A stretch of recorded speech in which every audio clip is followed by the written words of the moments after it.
Justin Bieber is now breaking his silence on his former mentor, Sean Diddy Combs. I just think there's so many issues in society and things that I'm eventually going to want to just speak about. Viewer discretion is strongly advised.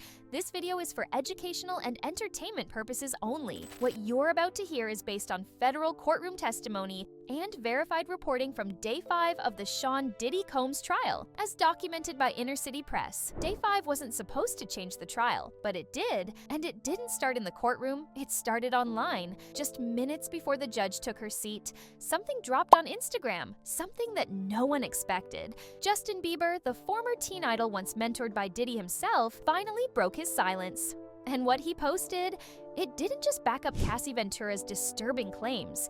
It confirmed years of rumors, questionable footage, and red flags the industry tried to ignore. Within seconds, phones were out, reporters whispered, jurors exchanged glances. And when Diddy saw the post, first on his own phone, then passed around the courtroom, he snapped, not metaphorically, literally. Security had to intervene. The courtroom was paralyzed. What came next wasn't just a public breakdown, it was the unraveling of a carefully crafted empire. To understand why this moment hit so hard, you need to go back to 2009. Justin Bieber was just 15 years old, a Canadian kid with a mop of hair, a golden voice, and a viral YouTube video. Newly signed by Scooter Braun and Usher, he was already rocketing to stardom. But even at that age, Bieber was being pulled into the center of the entertainment world, and Sean Diddy Combs, he was right there waiting. Diddy didn't just meet Bieber, he claimed him publicly. He called himself a mentor. He brought Bieber to parties, red carpets, award shows, industry events. In one infamous clip, Diddy even said on camera, "I don't have legal guardianship over him, but for the next 48 hours, he's mine." The room laughed.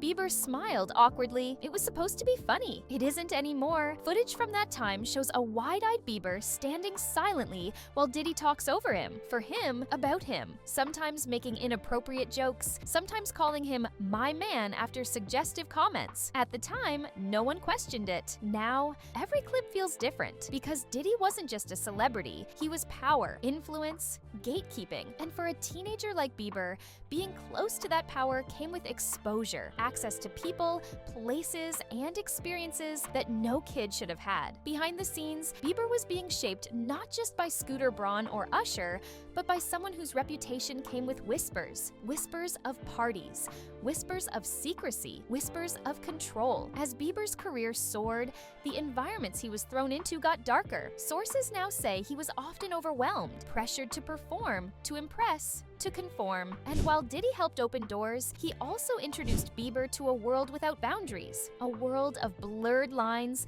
unchecked egos, and dangerous silence. It didn't take long for the consequences to show. Bieber began acting out. Legal troubles, paparazzi fights, canceled tours, arrests. In a later interview, Bieber admitted, "If I hadn't stopped, I'd be dead." What saved him? Marriage, faith, healing. In 2018, he married Hailey Baldwin. With her, and with therapy, he began unpacking the years he spent being treated as a product instead of a person. He didn't name names, but his words cut deep. They said they loved me, and then they left. I was 15. They saw dollar signs. Not a kid. Still, in 2023, one name lingered: Diddy. Bieber appeared on Diddy's love album, Off the Grid. At the time, it looked like a reunion, a full circle moment. But sources say Bieber regretted it almost immediately. He didn't know how deep the allegations were. When lawsuits began and police raids followed, he went quiet. He was stunned, said someone close to him, angry, confused, hurt. Which is why Day 5 felt different, because on that morning, Bieber finally spoke. At 8:12 a.m., just before court resumed, he posted a photo of him and Cassie from years ago, and his caption shocked the world. "Cassie, I see you. I remember what I saw, and I'm sorry I didn't speak up sooner." The post exploded. Inside the courtroom, panic set in. Diddy saw it on his phone, then again on someone else's screen. His jaw clenched. His posture changed. His lawyer grabbed his arm. Too late. The post continued. Bieber detailed a 2015 after party where Diddy grabbed Cassie's arm too tightly. He remembered interviews where Diddy would cut Cassie off, control who she talked to, and how long she could speak. "I always felt something was off," he wrote, "but I thought that's just how the industry worked." And the final line, "If I had said something then, maybe she wouldn't have felt so alone. Inside court, a legal assistant printed out the post and handed it to the prosecution. A juror asked for water. Security took position near Diddy's table, and Diddy, he broke. Once the jury had been removed, silence filled the room until the judge delivered a cold, unwavering warning. This is a court of law, not a concert stage. Mr. Combs, any further outburst and you will be removed and held in contempt. Security tightened. One guard stood directly behind Diddy. Another posted by the exit. His legal team whispered frantically, but Diddy had said too much. The damage wasn't just emotional, it was strategic. Because in that one outburst, Diddy had done what no prosecutor could. He confirmed the power dynamic, he admitted betrayal, he made a threat against one of the most famous artists on earth, and all of it was on the record. Once calm was restored, the jury re-entered. The prosecution wasted no time. They called their next witness, Cassie Ventura, composed, clear, steady. She took the stand like the chaos minutes earlier had never happened. But what she said next stunned everyone, even veteran reporters. "I know people are shocked by what Justin posted," she began, "but I wasn't." The courtroom leaned in. Cassie detailed how, during her years with Diddy, Bieber was often around. "We were both young," she said. "He was like a little brother to the industry." She explained how Diddy loved showing Bieber off, bringing him to parties, introducing him to celebrities. But then came the darker side. When asked whether Bieber had witnessed anything inappropriate, Cassie didn't hesitate. He saw more than he realized, and more than he was ready to process. She told the court that Diddy kept a list of men Cassie wasn't allowed to speak to unless he was present. Justin Bieber was on that list. "Don't smile too long. Don't talk unless I'm nearby," she recalled him saying, "and if I did, there'd be consequences later." Then came the proof. The prosecution presented text messages between Cassie and Bieber from 2017, years before any lawsuits. Cassie, "I don't know what to do anymore.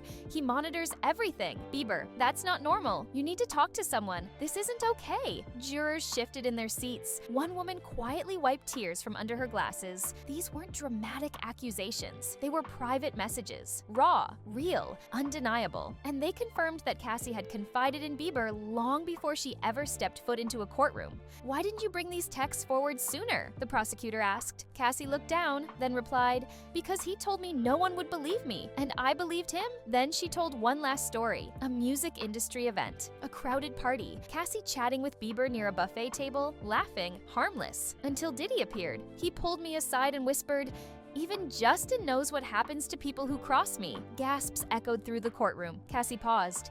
Her voice didn't shake. "That was the first time I was truly afraid, for Justin and for myself." The prosecution ended her testimony there. Not with more questions, but with silence. And that silence said everything. By the afternoon of day 5, the case had transformed. This was no longer just Cassie versus Diddy. It had become something bigger. News headlines reflected the shift. Bieber breaks silence, confirms Cassie's story. Text messages from 2017 shake Diddy's defense. Diddy threatens Bieber in open court. Backstage, the music industry was reeling. Sources close to Bieber said his phone was blowing up.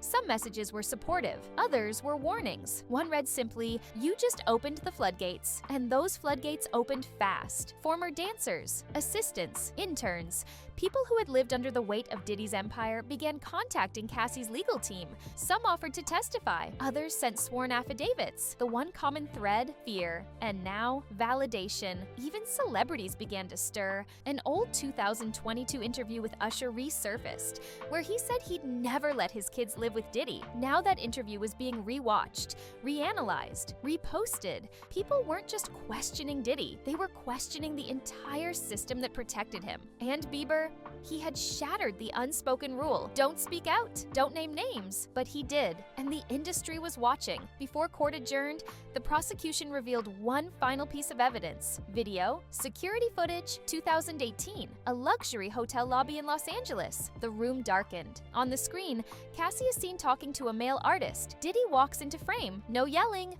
no drama, just one move. He walks over, places a hand firmly on her waist, leans in, whispers something. Cassie's smile vanishes. She nods. He leads her away. The moment was subtle, too subtle for cameras, but not for survivors. It matched everything she had described, and Bieber had confirmed. As the lights came up, Diddy wasn't looking at the judge. He was staring at the floor. When court was dismissed, he didn't move. Reporters poured into the streets. By nightfall, damage control had begun. Brands paused endorsements, streaming platforms reviewed catalogs, executives made quiet calls, and behind the scenes, more people started coming forward. For Bieber, the day didn't end with applause. It ended with exhaustion. Sources said he wasn't trying to be a hero. He just couldn't be silent anymore. He had survived his own trauma, and now he used his voice to help someone else face theirs. For Cassie, it was vindication, proof that her voice mattered. And for Diddy, it was the beginning of the end. The silence that once protected the powerful had shattered, and it may never return.